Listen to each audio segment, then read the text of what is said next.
গণ অভ্যুত্থানের স্বপ্ন এখনও অপূর্ণ। দিনাজপুরে এনসিপির পথসভায় নাহিদ ইসলাম। দিনাজপুর প্রতিনিধি মোহাম্মদ সালাম রব্বানির ভিডিও চিত্রে বিস্তারিত। জাতীয় নাগরিক পার্টির আহ্বায়ক নাহিদ ইসলাম বলেছেন, গণ অভ্যুত্থানের পর আমাদের যে স্বপ্ন ছিল তা আজও পূরণ হয়নি।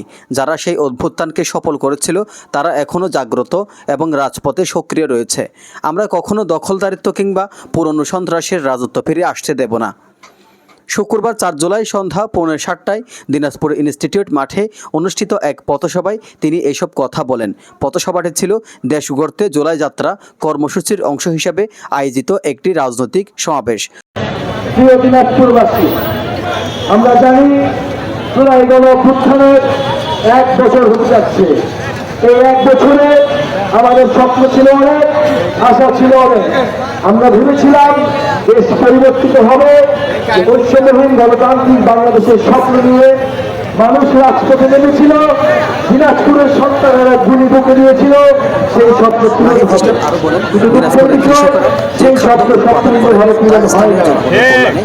2024 সালের গণ অভ্যুত্থানের একটা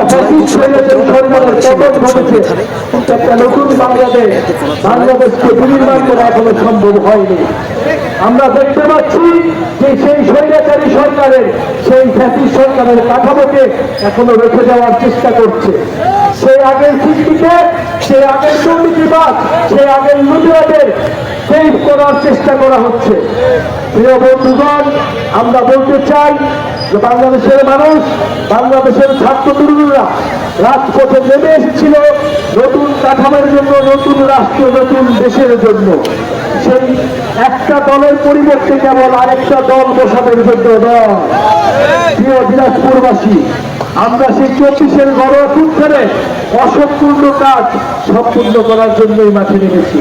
সেই পথসভায় আরও বক্তব্য রাখেন এনসিপির সদস্য সচিব আক্তার হোসেন, মুখ্য সংগঠক শারজিস আলম, মুখ্য সংগঠক হাসনাত আবদুল্লাহ, সমন্বয়ক নাসির উদ্দিন পাটোয়ারি, সামান্তা ইসলাম এবং যুগ্ম মুখ্য সমন্বয়ক ডাক্তার আব্দুল আহাদ।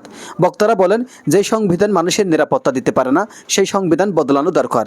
মৌলিক সংস্কার ছাড়া কোনো নির্বাচনে যাওয়া যাবে না। দেশের স্বার্থেই একটি নতুন সংবিধান তৈরি করতে হবে।